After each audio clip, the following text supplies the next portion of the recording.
अस्सलाम वालेकुम, welcome to फा लाइफस्टाइल। तो आज मैं आपके लिए दुबई का स्मैश पराठा बर्गर की रेसिपी लेके आई हूँ।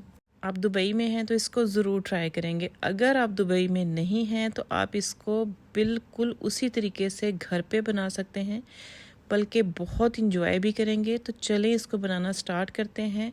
2.5 कप इसके लिए मैंने मैदा लिया था। आधा चाय का चम्मच इसमें मैं नमक डालूँगी। 2 खाने के चम्मच पिसी हुई चीनी डालूँगी। एक मरतबा नमक और चीनी को सारे आटे में इस तरीके से मैं मिक्स कर लूँगी। अब इसमें डालेंगे घी इसमें मैंने डाला था 2 खाने के चम्मच। घी डाल के भी अच्छे तरीके से मिक्स कर लेंगे ताकि जो घी है वो सारे आटे में इस तरीके से मिक्स हो जाए। फिर इसमें थोड़ा थोड़ा पानी डालते जाएंगे और इसकी आप डो बना लीजिएगा जिस तरीके से आप घर पे पराठे या रोटी बनाते हैं। जो आटे की हम डो बनाएंगे उसको ना तो हम बहुत ज़्यादा सख्त बनाएंगे और ना ही बहुत ज़्यादा नरम बनाएंगे। ये देखें, इस किस्म की हमने इसका टेक्सचर रखना है। इसे हम काउंटर टॉप पे डाल लेंगे ताकि अच्छे तरीके से इसे गूंद सके। आप उसी बर्तन में भी गूंद सकते हैं। मैं हमेशा आटे को इसी तरीके से गूंदती हूँ, बहुत अच्छा गूंदता है। तो चलें, जो हमारा आटा है वो अच्छे तरीके से गूंद गया है। इसको ट्रांसफ़र करेंगे एक बर्तन में। थोड़ा सा ऑयल स्प्रे करेंगे इस बर्तन में। इसमें रख देंगे आटा और आटे के ऊपर से भी हम थोड़ा सा ऑयल इस तरीके से लगा देंगे ताकि ये ड्राई ना हो। अब कवर कर देंगे और आटे को रेस्ट देंगे। जितना आप रेस्ट देंगे उतने अच्छे आपके पराठे बनेंगे।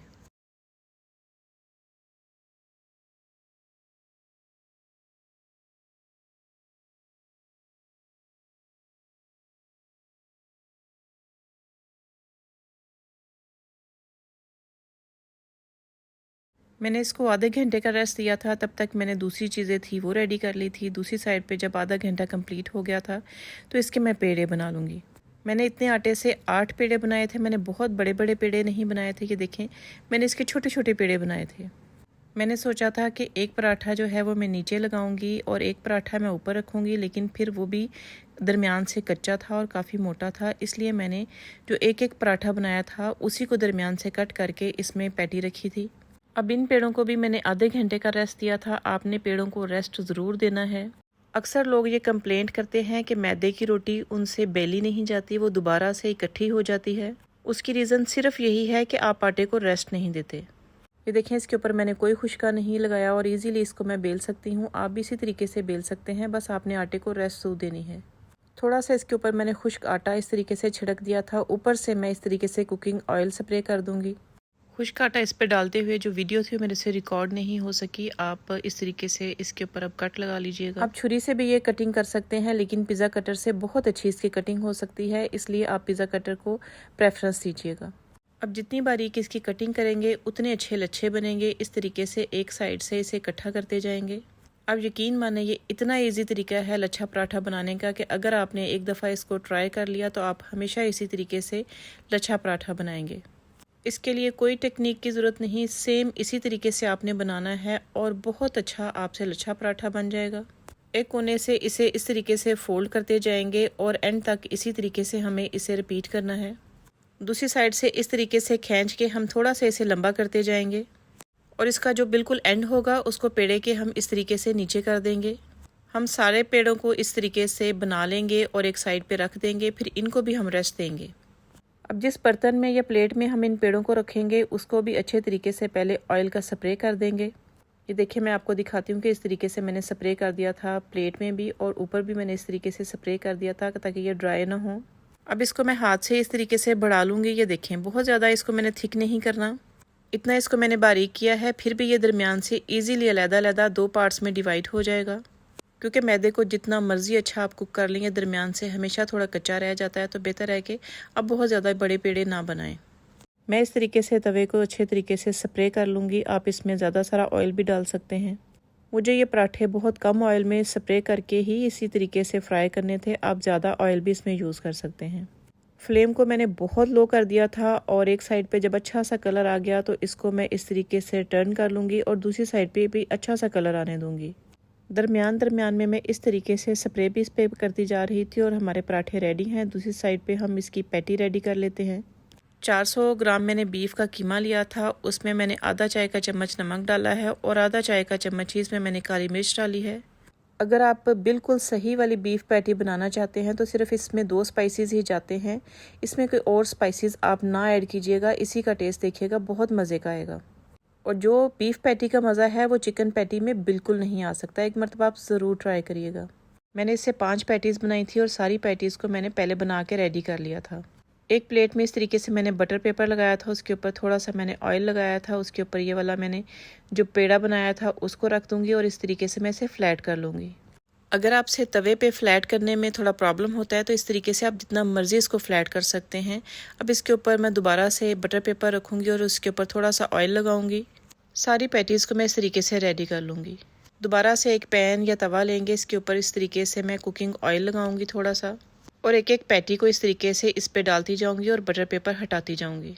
ये सबसे इजी तरीका है बीफ पैटी बनाने का। ये देखें थोड़ी सुकड़ भी गई हैं, इनकी जगह बनती जाएगी और मैं नेक्स्ट जो पैटी है वो इस्तेमाल करती जाऊँगी। फ्लेम को यहाँ पर मैं मीडियम लो रखूँगी ताकि अच्छे तरीके से ये अंदर तक कुक हो जाए। इस बीफ पैटी को बहुत ज़्यादा टाइम नहीं लगता, थोड़े टाइम में ये बहुत अच्छे तरीके से कुक हो जाती है। दरमियान में इस पर भी मैंने स्प्रे किया था, ये नहीं कि मैंने इस पर शुरू में स्प्रे किया था और उस बाद में इसके ऊपर स्प्रे नहीं किया। दरमियान में भी इसके ऊपर मैंने स्प्रे किया था ऑयल का। कोई भी चीज़ लेके उससे इस तरीके से इस पर वज़न डालेंगे और 1-2 मरतबा इसको अच्छे तरीके से प्रेस कर लेंगे, क्योंकि बीफ पैटी जो है वो कभी कभी इस तरीके से दरमियान से उठ जाती है तो इजीली कुक हो जाएगी और एक जैसी कुक होगी, इसलिए इसके ऊपर थोड़ा सा प्रेशर ज़रूर देंगे। तो पैटीज़ हमारी रेडी हैं। इसके ऊपर मैं डालूँगी बर्गर चीज़। आप कोई सा चीज़ स्लाइस भी इसके ऊपर यूज़ कर सकते हैं, मैंने इसके लिए बर्गर चीज़ स्लाइस इस्तेमाल किए थे। तीसरी चीज़ भी इसकी रेडी कर लेते हैं। एक कुकिंग पैन में थोड़ा सा कुकिंग ऑयल लेंगे और थोड़ा सा बटर लेंगे। बटर जो है वो ऑप्शनल है, अगर आपके पास है तो यूज़ कर लीजिएगा, अगर नहीं है तो आप इसमें सिर्फ कुकिंग ऑयल इस्तेमाल कर सकते हैं।